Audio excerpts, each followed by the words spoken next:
नमस्कार, आप देखना शुरू कर चुके हैं एवीएन न्यूज़ और मेरा नाम है चंदन पटेल। कोरोना काल के बीच केंद्र का एक और आर्थिक राहत पैकेज, वित्त मंत्री निर्मला सीतारमण ने किए 8 बड़े ऐलान। नमस्कार, good afternoon.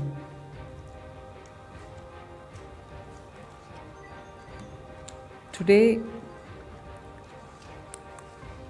we announce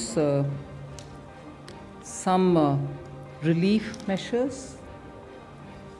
There are about 8 such measures being announced under the category of relief,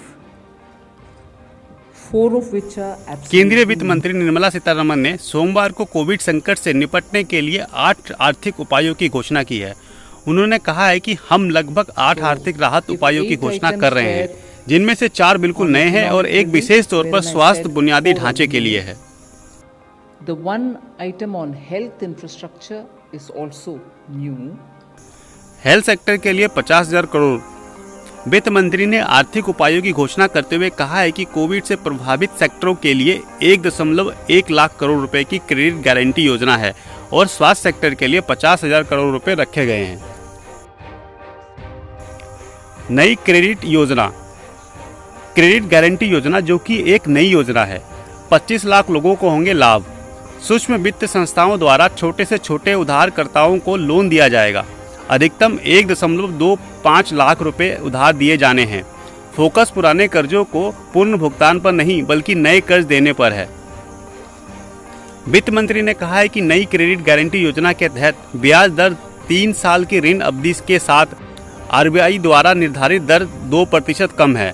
cover किए जाने वाले एनपीओ को छोड़कर फोकस नए ऋण तनावग्रस्त उधारकर्ताओं पर है। उन्होंने कहा है कि नई क्रेडिट गारंटी योजना छोटे शहरों सहित भीतरी इलाकों के छोटे से छोटे कर्जदारों तक भी पहुंचेगी।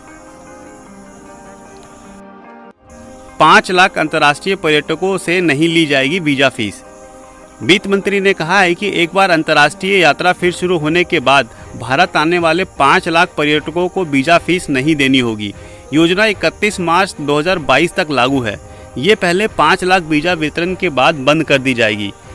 एक पर्यटक केवल एक बार योजना का लाभ उठा सकता है। ट्रैवल एजेंसियों को मिलेगा कर्ज। वित्त मंत्री ने पर्यटन क्षेत्र को राहत देने के उपायों की घोषणा की है। ट्रैवल एजेंसियों को 10 लाख रुपए तक का कर्ज, पर्यटक गाइड को 1 लाख रुपए तक का ऋण मिलेगा। बाल चिकित्सा के लिए 23,220 करोड़। वित्त मंत्री ने कहा है कि अस्पतालों में बाल चिकित्सा और बाल चिकित्सा बिस्तरों के लिए 23,220 करोड़ रुपए उपलब्ध कराए जाएंगे। उर्वरक सब्सिडी, सीतारमण ने कहा है कि 85,413 करोड़ रुपए के बजट आवंटन के ऊपर 14,775 करोड़ रुपए के अतिरिक्त उर्वरक सब्सिडी उपलब्ध कराने की घोषणा की है। आत्मनिर्भर भारत रोजगार योजना का विस्तार, केंद्र सरकार ने आत्मनिर्भर भारत रोजगार योजना का विस्तार 31 मार्च 2022 तक करने की घोषणा की है। इस योजना के तहत सरकार 1000 कर्मचारियों को स्ट्रेंथ वाली कंपनियों में पीएफ का नियोक्ता और एम्प्लॉयज दोनों का हिस्सा केंद्र सरकार भरेगी। 1000 से अधिक एम्प्लॉय वाली कंपनियों में पीएफ के लिए एम्प्लॉयज का हिस्सा 12% सरकार वहन करेगी। प्रधानमंत्री गरीब कल्याण योजना, प्रधानमंत्री गरीब कल्याण योजना के तहत एनएफएसए लाभार्थियों को नवंबर 2021 तक 5 किलो अनाज मुफ्त दिया जाता रहेगा।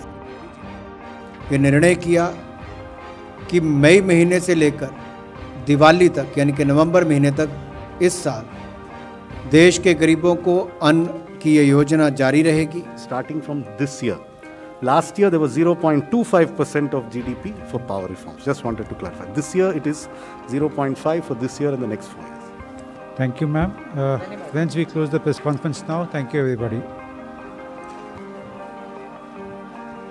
तो ये खबर यहीं तक थी। ऐसे ही खबरों से जुड़े रहने के लिए बने रहिए एवीएन न्यूज़ के साथ में। अगर आपने चैनल सब्सक्राइब नहीं किया है तो चैनल को सब्सक्राइब करें, वीडियो को लाइक करें, शेयर करें, कमेंट करें और बेल आइकन जरूर दबाएं, जिससे जो भी नया न्यूज़ है सबसे पहले आप तक पहुंचे। बहुत बहुत शुक्रिया दोस्तों। जय हिंद, जय भारत।